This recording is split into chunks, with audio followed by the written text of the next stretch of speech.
जिसका नामकरण दिया है हमने द्वारांचल जन परिसंगम, जिसका मतलब है और राज्य का नाम होगा द्वारांचल प्रदेश। पारबिनास नार्जारिया जे दुवार्स ओनसोलखौ लानानै बे मोनसे दुवार्स ओनसोल प्रदेश राज्यो दाबिनायनि जा बाथ्रा बुंदों दा बिनि सायाव जा एसे बुंनांगौ बाथ्रा दं। यानी कि इसको एक तरफा कहा जाए कि एक जाति कम्युनिटी विशेष की क्या बोलते हैं फैमिली के नाम में हम लोग इस तरह सोचते हैं कि इस तरह का राज्य भारत सरकार में अभी फिलहाल गठन नहीं होने वाला है। रायजो राजाफ्रा बिनि खोथा बुंनायजों हयथ' गोबां गोनो गोथो जागोन, गोबाङानो आन्दायगोन। दा बे हिसाबै रायजो राजाफ्रा सैथो बाथ्राफोरखौ नंगौ बाथ्राफोरखौ मिथिनांगौ। जोङो रायजो मोननांगौबा दा जोङो बड'लेण्ड हिसाबै मोननाय नंलिया बेखौ बुंदों। बड'लेण्डआ कमप्रिहेन्सिभ एन्ड फाइनाल सलिउसन जोंना प्रमद बर'मोनहा उर्खावग्रा ब्रह्ममोनहा लिरना गारबोबाय बेखौ जोबथा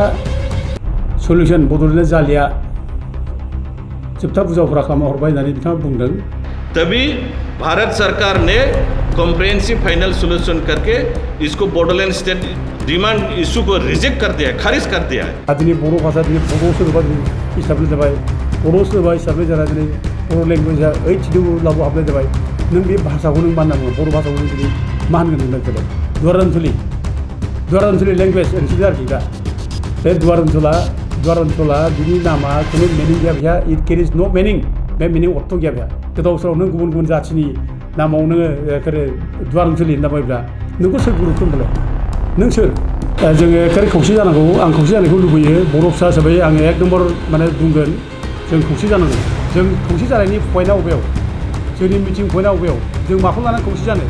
दिनै बाथ्रा बे जादों ट्राइबेल बेल्ट ब्लकनिफ्राय जेसेबां इलिगेल एनक्रोच जादों बेखौ जों होखारजोबनांगौ। इलिगेल मानसिखौ होखारनांगौ जों बेखौ दाबि खालामो आरो बे दाबिनि थाखाय जोङो नाजालांबाय थागोन आरो फैगौ जायनाखि 19 सेप्तेम्बराव धर्ना जागोन बे धर्नायावबो जों बयबो रायजो राजाखौ जों बाहागो लानो थाखाय खावलायहरगोन। दा क'क्राझाराव लादों जोङो बे हायार सेकेन्डारि फिल्डआव लादों। बे हायार सेकेन्डारि फिल्डआव 12टानिफ्राय 3टासिम जागोन 3 घन्टा। आङो बड'लेण्ड जनजाति सुरक्षा मन्थ्रि जानानै गिबियावनो बर'सा आरो NBNN निउस चेनेलखौ बरायग्रोनाय जाबाय आरो लोगोसे गासिबो बर' फिसा रायजो राजाफोरखौ आङो गोसो गोरबोनि खुलुमनाय बावहरनाय जाबाय। दा बावैसो सिगां जोंना दुवार्स ओनसोल जन परिसंगम आफादनि दैदेनगिरि पारबिनास नार्जारिया जे दुवार्स ओनसोलखौ लानानै जे मोनसे दुवार्स ओनसोल प्रदेश राज्यो दाबिनायनि जा बाथ्रा बुंदों दा बिनि सायाव जा एसे बुंनांगौ बाथ्रा दं। दा रायजो राजाफ्रा मिथिनो लुबैदों आरो रायजो राजाफ्रा बिनि खोथा बुंनायजों हयथ' गोबां गोनो गोथो जागोन, गोबाङानो आन्दायगोन। दा बे हिसाबै रायजो राजाफ्रा सैथो बाथ्राफोरखौ नंगौ बाथ्राफोरखौ मिथिनांगौ। दा बिथाङा बुंदों जे दुवार्स ओनसोला एक्सक्लुसिभ एरियामोन बियो, बेखौ रावबो खुङाखै, बेखौ रावबो सासन खालामाखै, बे रावनिबो सासनाव गैयामोन। बे बाथ्राखौ पारबिनास नार्जारिया बुंदों। ओमफ्राय लोगोसे जोङो रायजो मोननांगौबा दा जोङो बड'लेण्ड हिसाबै मोननाय नंलिया बेखौ बुंदों। बड'लेण्डआ कमप्रिहेन्सिभ एन्ड फाइनाल सलिउसन जोंना प्रमद बर'मोनहा उर्खावग्रा ब्रह्ममोनहा लिरना गारबोबाय बेखौ जोबथा सलिउसन बड'लेण्डआ जालिया जोबथा बुजावफोरा खालामना हरबाय होननानै बिथाङा बुंदों। आरो मोनसे खोथा बुंदों बिथाङा जे नामजों मोनसे जाथिनि नामजों मोनसे जाथिनि परिचय लानानै रायजो जाया बे बाथ्राखौ बुंदों। दा बे हिसाबै जों बेफोरनि सायाव जों एसे गुवारैनो जोङो एसे मिथिनांगौ। दा दुवार्स ओनसोला मा बेखौ जों सिगाङावनो एसे रायजो राजानो बुंनो सानदों। दुवार्स बे भुटान दुवार्स होनबा दरखौनो बुंनाय जायो। दुवार्स माने दर, बेखौ भुटानाव हाबहैनाय लामा बेखौ होननाय जादों आरो इंराजिफ्राव बेखौनो बुंदों भुटान दर होनना बुंदों आरोखि। दर होननानै लेखा जादों भुटान दर, भुटानाव हाबग्रा। बेखौ गोबां साइडफ्रा बेयाव गिदिंनानै लिरलांदों। दा भुटान दुवार्स, दा बे भुटान दुवार्सआ गासै 18टा भुटान दुवार्स गासै। दा बिनि गेजेराव बेंगलाव 11टा, ओमफ्राय ओरैहाय आसामाव 7टा दा गासै 18था दुवार्स दा बे 18था दुवार्सआ गासिबो जानाखि माबाफोर लिरलांनाय दुवार्स एरियानि सोमोन्दै बेयाव गासिबो मेसेज एन्ड कसारिस ओरै होनना बुंदों बेयाव मेस आरो कसारिफोर थायोमोन ओरै होनदों दा आं खोन्थानो नै बेयाव लिरदों नैबे भुटान दुवार्स बे भुटान दुवार्सनि सायाव लिरनाय एसले एडेन लिरनाय पेम्बारटननि रिपर्ट बे ओमफ्राय किसान खान बस बिसोरनि रिपर्ट होनाय बे दा बे मिशन माने पलिटिकेल मिशन टु भुटान बेखौ लिरदों बे एसले एडेना दा बेयाव बे लिरनाय बादिबा बेयाव लिरदों बे दा 7 आसाम दुवार्स आर बे मामोन बेखौ लिरदों बे दा 7 आसाम दुवार्सआ बुरिगुमा खालिं गुरखला बांसखा ओमफ्राय साफागुरि साफाकामेर बिजनि ओमफ्राय बिनि उनाव 11 बेंगल दुवार्सआ जाहैबाय गासै दालिमकटे दार्लिंजुं होनना बुङो बेखौ ओमफ्राय जुमारकटे ओमफ्राय मैनागुरु बेखौ होनना बुङो ओमफ्राय सामरसि लखिदुवार ओमफ्राय बाक्सा दुवार बुलखा दुवार बारा दुवार कुमार दुवार रिफु सिरुं बाग और बिजनि दुवार बे गासिबो बेंगलाव दा बेंगल दुवार्सआ धरला दैनिफ्राय सोनाबहा धरला दैनिफ्राय बे माबासिम मानास दैसिम बे बेंगल दुवार्स ओमफ्राय मानास दैनिफ्राय धनसिरि दैसिम बे आसाम दुवार्स 7थाया आरोखि दा बेखौ जोंना माने पारमिता नार्जारिया भुल बुंदों बियो माने बेंगल दुवार्सआ तिस्ता दैनिफ्राय मानाससिम मोनदों ओमफ्राय मानासनिफ्राय एखे सदियासिम मुं लादों बियो बे नङा बेयाव रोखा रोखा लिरनाय दङ दा बे ओमफ्राय बे दुवार्सआव सोर सोर दंमोन बेखौ आं एसे फरायनाय खोन्थानि नै बेयाव लिरदों नै दा whole of this tract is inhabited by Meches and Kacharis the only classes apparently able to live there in consequence of the atrocities of the Bhutias and the malaria generated in these vast jungle tracts ओरैनो बे जायगायाव मेस आरो कसारिफोरल' दंमोन गुबुन गैया ओमफ्राय बिनि जायगाखौबो बुंदों आरोबाव बे जायगायाव सोर सालायोमोन बे जायगायाव सालायदों गासै almost all the principal officers in charge of the doors of the plains are कसारिस होनदों ओमफ्राय एसामिस एन्ड बेंगलिस माने एसामिसआ बेयाव सोरखौ होनदों बे बर'खौनो सोरखौबा एखमबा माने एसामिस अफिसार होनदों बे बुरा तालुकदारखौ एखमबा माने असमियाबो होनदों खिन्थु बेखौ कसारि माने अफिसार होननानै बेयाव लेखा जाबाय एखेबारे दा बे कसारि दुवारसो होदोंमोन ओमफ्राय बेंगलि जों बेखौ नुवाखसै ओमफ्राय बुंनो थांब्ला नैबेथ' बे दुवार्सनि नैबे गौरिपुराव जायनाखि थायोमोन दुवार्स बेंग्रा पर्बतजरा ओनसोल हयथ' बे असमियाबो जानो हागौ बरुवा दा बेखौथ' बुंनो हानांगौ खिन्थु बाखि गासिबो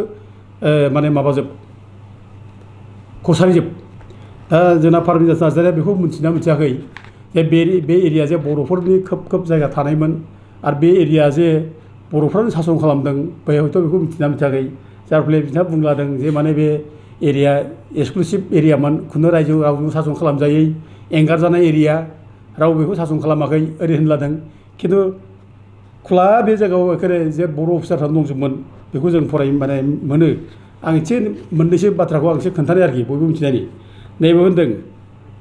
दा बांसखा दुवार बेखौ होनदों which is also' sometimes called Buxa Duar is under the immediate management of Kachari officers called Bura Talukdar होनदों नै बेखौ होनदों ओमफ्राय एन एनादार बिगुर उजिर माने बिगुर उजिरजों बे माने बुरा तालुकदारजों बे बांसा दुवारखौ बिसोरो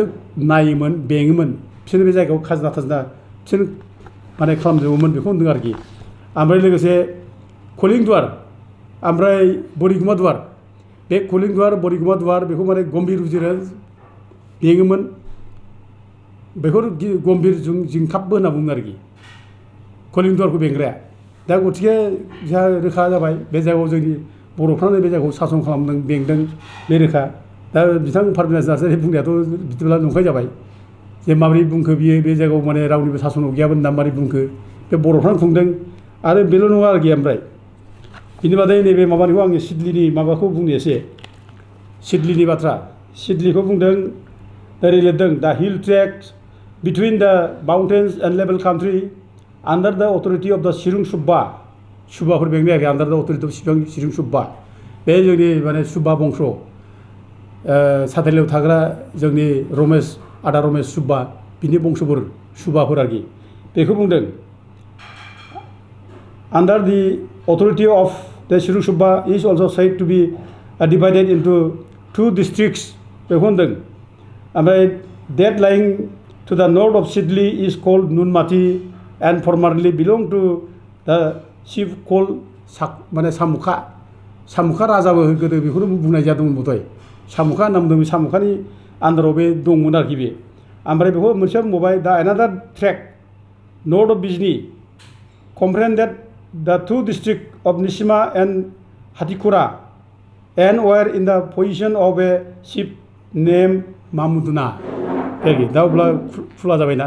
सिदलियाव बे सानै मानसियानो बेंदोंमोन ओमफ्राय सिदलियाव सासे जावलिया होननाय सासे माबा दंमोन माने सुबादार जावलिया बे जावलिया हयथ' बे माबासिम बे नायोमोन आरोखि संकस दैसिमखौ बे नायोमोन आरोखि ओमफ्राय संकस दैनिफ्राय हरैहाय जोंहा माने माखासे सुबा थालायबाय जेनेबा माबानि जयसिं सुब्बामोना बे जयगाव बिनि नामाव जयगाव दोनदों दानि माने पुनसिलिं खाथियाव नाम थानाय जयगावा जयसिं सुब्बानि नामाव दोननाय आरोखि बे बर' मानसिफोर दा गतिके जोंनि बे दुवार्स ओनसोलाव जे मेस बर'फ्रानो सासन खालामदों बिसोरनो दंजोबोमोन बे लेखायावनो एखे रोखा आं गोबां खोथा बिनि सोमोन्दै बुंब्ला लावगोन गोबां खोथा बुंनो लुबैयाखिसै बे दुवार्स ओनसोला जे जोंनि जोब बर'फोरनि जोब बे रोखा आरो एसलि एडेनमेन्ट रिपर्ट होनाय बायदिब्ला एसलि एडेनमेन्ट रिपर्ट बादिब्ला दुवार्स ओनसोलनि एरिया गासै माबा आरोखि 6600 स्कुवेर माइल्स होनदों 6600 स्कुवेर माइल्सआ बे दुवार्स ओनसोलाव दंमोन बे हाया दुवार्स ओनसोल आरो दुवार्स ओनसोल होनब्ला बुंनो थांब्ला खोलाजायै बे धुबुरि बे गौरिपुर बे थाबाय ओरैहाय ओमफ्राय ओरै फैनानै माने बङाइगाव ओरै बै मा होनो ओमफ्राय बे बिलासपारा बगुरिबारि ओरै माबा थाबाय बै मा होनो बङाइगावनि हरै बिजनि थाबाय उत्तर सालमारा ओरै बे एरियाफ्रा गासिबो ओरै माबासिम थाङो रङिया थंगियारि थाङो मंगल थाङो आरोखि बे एरिया जोंनि जोब दा बेफोर बारलांथारबाय ओमफ्राय हरै मंगलनि बारलांबाय दा बे एरिया जोंनि जोब बे दुवार्स ओनसोलावमोन आरोखि बे दा बे हिसाबै बर'फोरनिनो बे जायगा बे दा दिनै बे गावनि बर'फोरनि हाखौ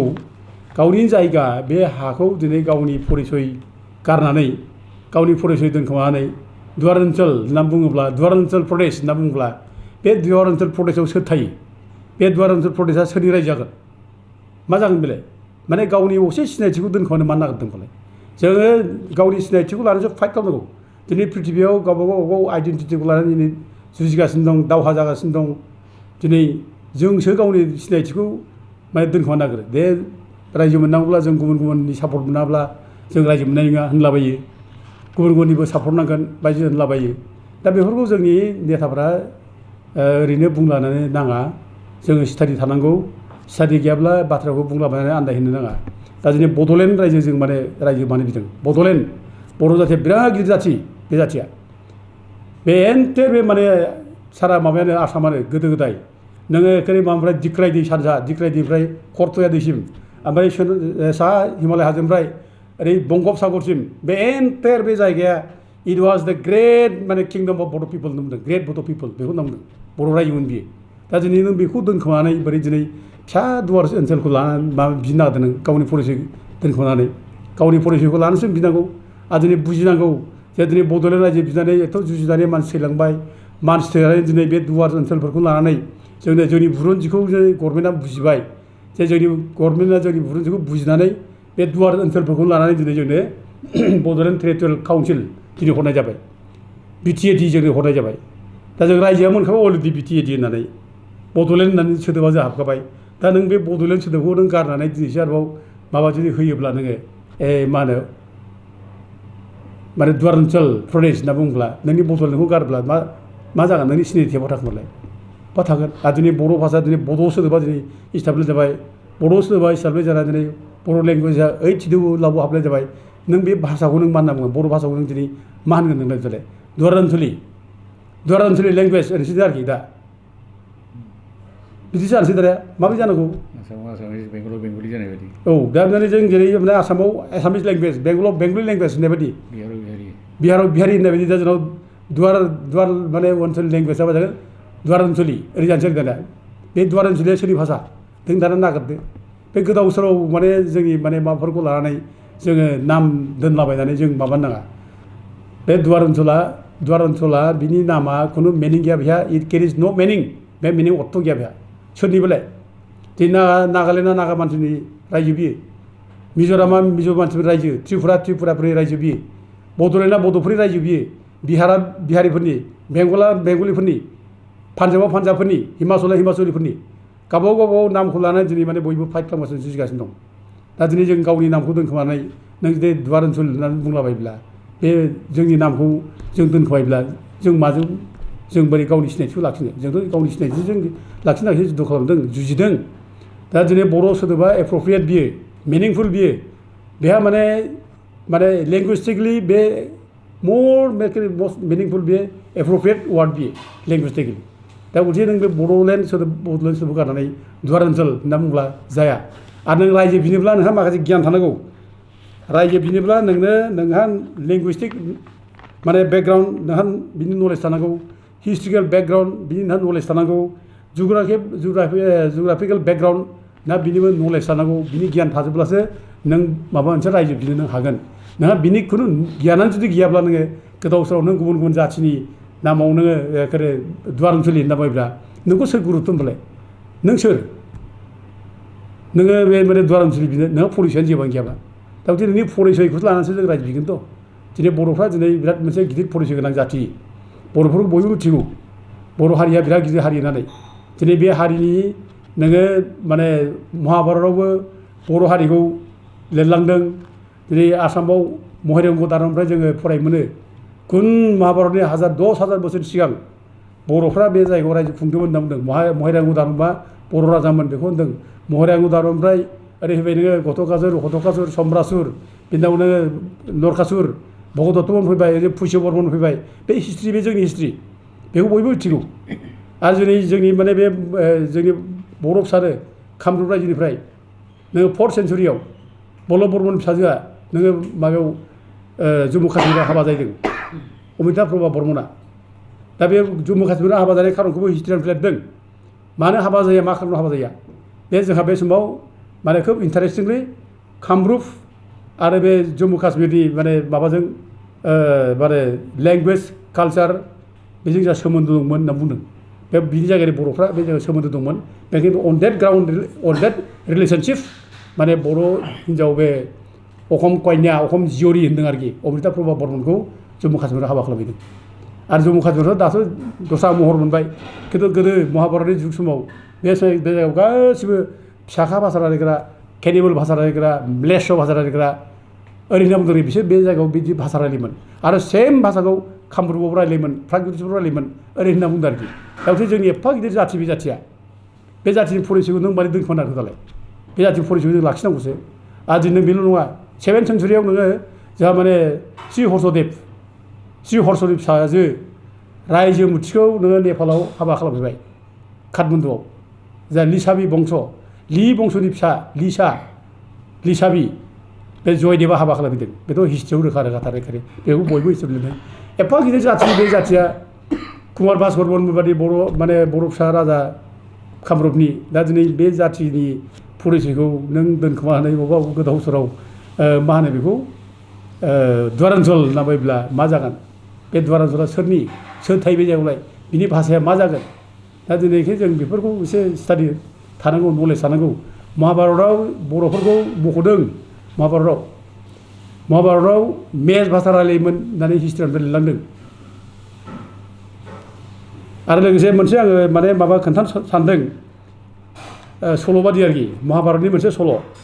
जेब्लानाखि जुद्धनि प्रिपेरेसन जायो अर्जुना श्री कृष्णआ अर्जुनखौ बुंदों जे सुखे नोङो इमिडियेटलि माबानिफ्राय शिबनिफ्राय महादेबनिफ्राय नोङो इमिडियेट अस्त्र बिना लायदो नों बेनाव माने ध्यान खालामदो तपस्या खालामदो बिनि अस्त्र मोनब्लासो जुद्ध देरहागोन महाभारत जुद्धआव दा अर्जुना बेखौनो बे माने माबानाव शिबनिफ्राय बोर मोननो थाखाय बे ध्यान खालामदों बे तपस्या खालामदों बे तपस्या खालामनाय समाव दुर्योधना मिथिनानै बिनि तपस्याखौ भंग खालामनो थाखाय गावनि लोगो असुर सासे रायखस बेखौ फाथायहरदों ओमफ्राय बे अमा जानानै थांदों बे रायखसा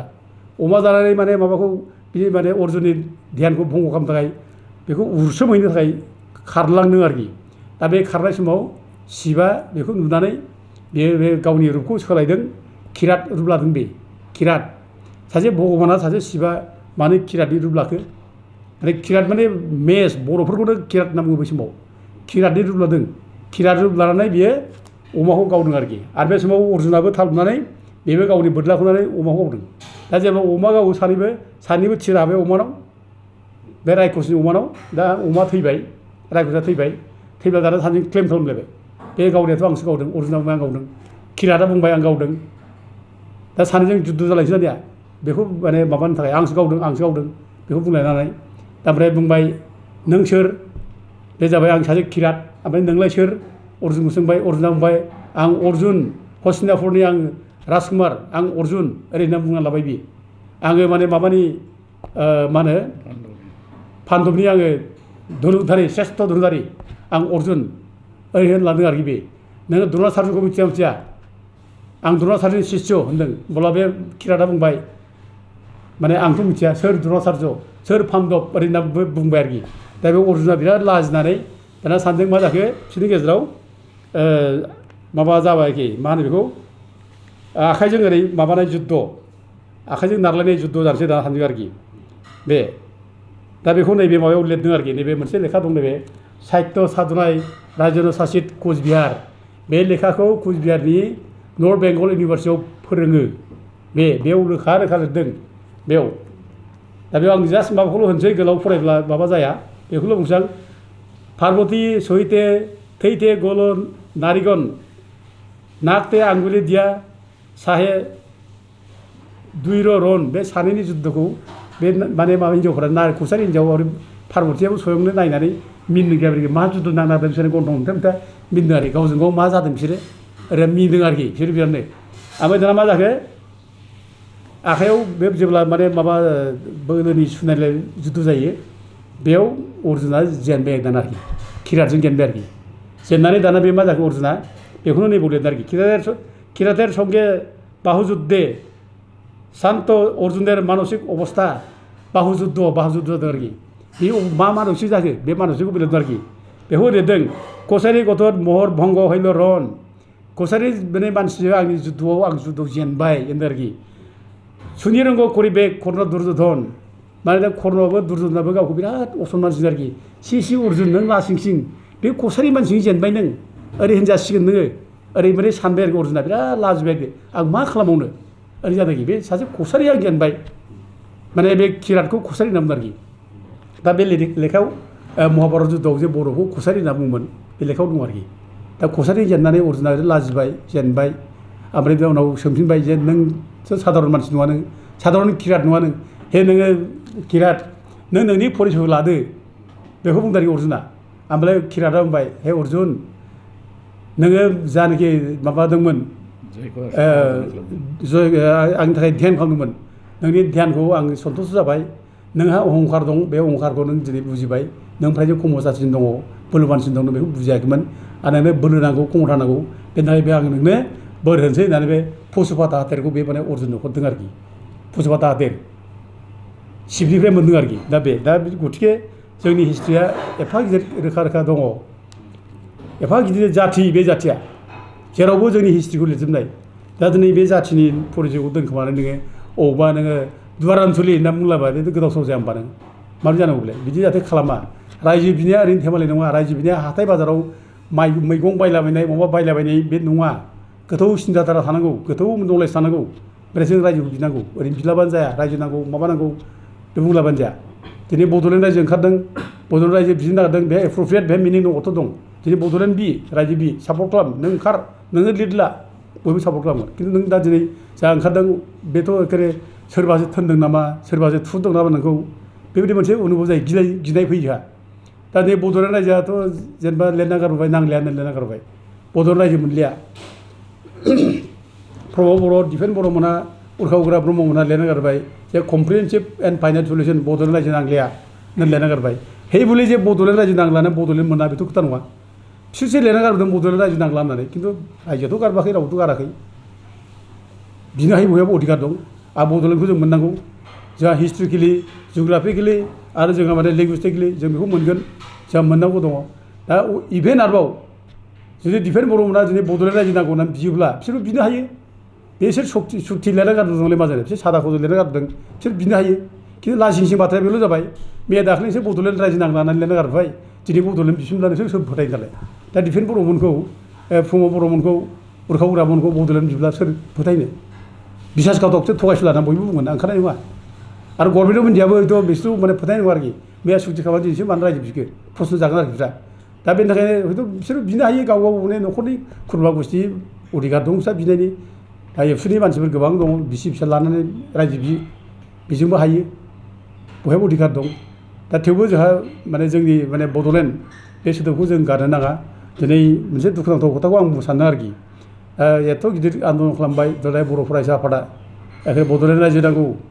बड'लेण्ड रायजोनि थाखाय मेमन हैबाय बर' रायजो राजानि गोरिब गुन्द्रानि थैनि सहि लालायबाय सोरबा लेबार मावग्रा सोरबा रिक्सा सालायनानै जाग्रा सोरबा बन दाननानै जाग्रा एफा गोरिब गुन्द्राफोरनि थै सहि लानो लांबाय बिसोरो रायजो मोनसे होननानै बड'लेण्ड रायजो मोननाय मेमनाव हैबाय दिनै बहा गारबोखो नोङो बे माने थैनि सहिखौ बहा गारबोखो बाथ्राथ' बेसो जादों दिनै बबाव गारनानै फैखो दा दिनै बे थैनि सहि हैनायाव आंथ' सानो बे उरखावग्रा ब्रह्मआ गावनो थैनि सहिखौ बे सहिखौ गावनो होना होआखै आंहा डाउट जायो मानो डाउट जायो होनब्ला नोङो थैयाव मानसिनाव कत' गाज्रि बेमार थायो ओइड्स थायो जन्दिस थायो नों सुगार थायो टिभि थायो बायदिसिना बेमार थायो दा गथिखे नों बे थैनि सहिनायखौ सोर दांनो फालाय प्राइम मिनिस्टार दांगोन ना हम मिनिस्टार दांगोन सोरबा अफिसार दांगोन राव दांनाय नङाना आरो सोरबा लायोबाथ' जेलसो जागोन बियो गिथावबाथाव सोरनिबा बेमार गोनां थैखौ जुदि लाङोब्ला जेल जागोन दा गथिखे अबाव लांदों बिसोरो अबाव दोनहैदों बेथ' आसुरि बाथ्रा दा थैयानो सहि होनानै लानो थांबाय ओरैहाय बड'लेण्ड रायजो नांगौ होननानै मेमन हैबाय दा अबाव गारदों अबाव गारबोखो जोंथ' बेखौ दिनै बुंनो हाला बुंला खिन्थु नोङो दिनै थैनि सहि होनानै मा मोनखो दिनै बे थैनि सहि लानानै बड'लेण्ड रायजो नांलाया होननासो लिरना गारबाय दिनै बेसेबां अननाय बियो बेसेबां पापनि खामानि बियो